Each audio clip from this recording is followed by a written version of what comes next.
মক্তবের ব্যাপারটা আমাদের জন্য অত্যন্ত হৃদয় বিদারক একটা বিষয় হয়ে দাঁড়িয়েছে। একটা সময় আমাদের সমাজ ব্যবস্থায় ভোরবেলা সকালবেলা সাবাহি মক্তব যেটাকে বলা হয়, মানে এটা সকালবেলার মক্তব আর কি। সাবাহ মানে সকাল, তো সাবাহি মক্তব মানে সকালবেলার মক্তব। একটা সময় আমাদের গ্রামগঞ্জে পাড়া মহল্লায় লাইন ধরে ধরে কেউ কায়দা, কেউ আমপানা, কেউ কোরআন মজিদ এগুলো নিয়ে সকালবেলা ফজরের নামাজের পরে মসজিদ মানে ছুটতেন, মানে পুরো রাস্তা ভরে যেত। এমন একটা দৃশ্য আমরা দেখতাম এবং প্রায় প্রতিদিনই মক্তবে সিন্নি হইত, মুড়ি সিন্নি, সুজি বিস্কুটের সিন্নি, আর কোরআন শরীফের সবক নিলে তো মোরগ জবক করে সিন্নি। এটা ছিল আমাদের গ্রাম বাংলার মানে প্রতিদিনের একটা দৃশ্য, যেটাকে আমাদের মন প্রাণ যে দৃশ্য দেখে, যে দৃশ্য উপভোগ করে অভ্যস্ত ছিল। কিন্তু কালের আবর্তনে বিবর্তনে আজ 8-10 বছর থেকে সেই ছোট ছোট কোরআনের পাখিদের গুনগুন আওয়াজ শোনা যায়। ঠিক না বেটি? আচ্ছা বলেন, এটা কি আমাদের সফলতা নাকি ব্যর্থতা? ব্যর্থতা।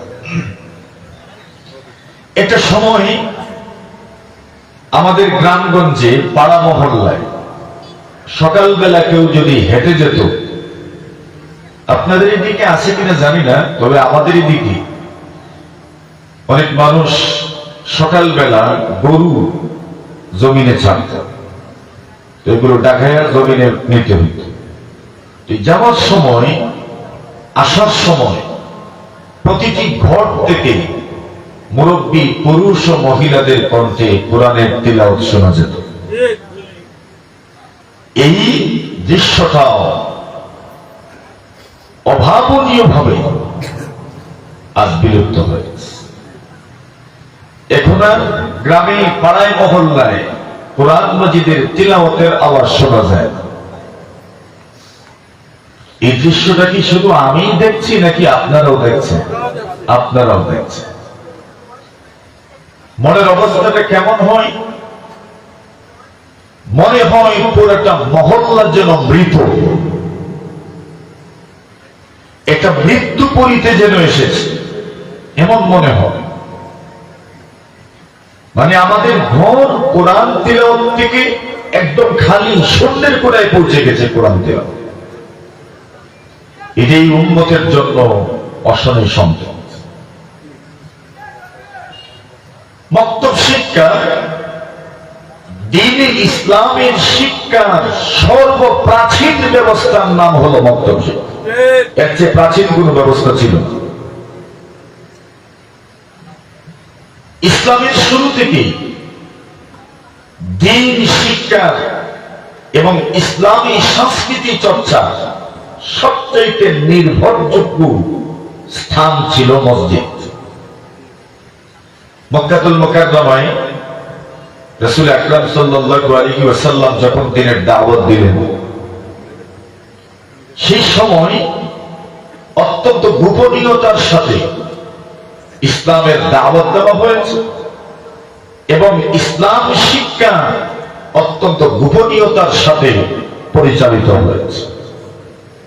ইবনুল কাইয়্যিম রাহিমাহুল্লাহু তাআলা তার জাদুল মাআদের মধ্যে নবীজির সেই দাওয়াতের চিত্র তুলে ধরেছেন। কানালি দাওয়াতিহি সালাসু মারাতি, নবীজি যখন ইসলামের দাওয়াত দিচ্ছিলেন 3 তরিকায় ইসলামের দাওয়াত দিয়েছেন। প্রথম তরিকাটাই ছিল আল ইরফা, অত্যন্ত গোপনীয়তার সাথে রাসূল ইসলামের দাওয়াত দিয়েছেন।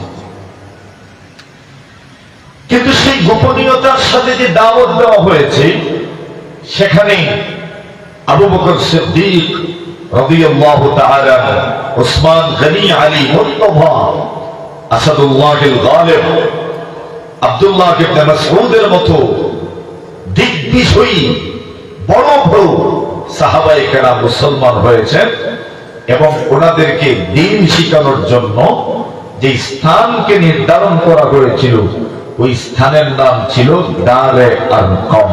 কি নাম? দারে আরকম, মানে আরকম রাদিয়াল্লাহু তাআলা আনহুর বাড়ি। আমরা এখানে কি দেখছি যে একটা বাড়িতে মক্তব শুরু হয়েছে, একটা বাড়িতে দ্বীনের প্রাথমিক শিক্ষা কিভাবে উম্মতের সামনে তুলে ধরা যায়, এর জন্য যে স্থান নির্ধারণ হয়েছিল সেটা ছিল একজন সাহাবী, জালিলুল কদর সাহাবীর বাড়ি। ইতিহাস আজ সেই বাড়িকে অত্যন্ত সুনামের সাথে স্মরণ করে। সুবহানাল্লাহ।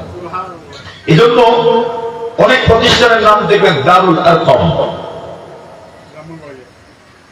অনেকগুলো প্রতিষ্ঠান আমাদের বাংলাদেশে আছে, এমনকি ইসলামী ফাউন্ডেশনের অধীনে যে প্রতিষ্ঠানগুলো, এটার নামও কি দারুল আরকম।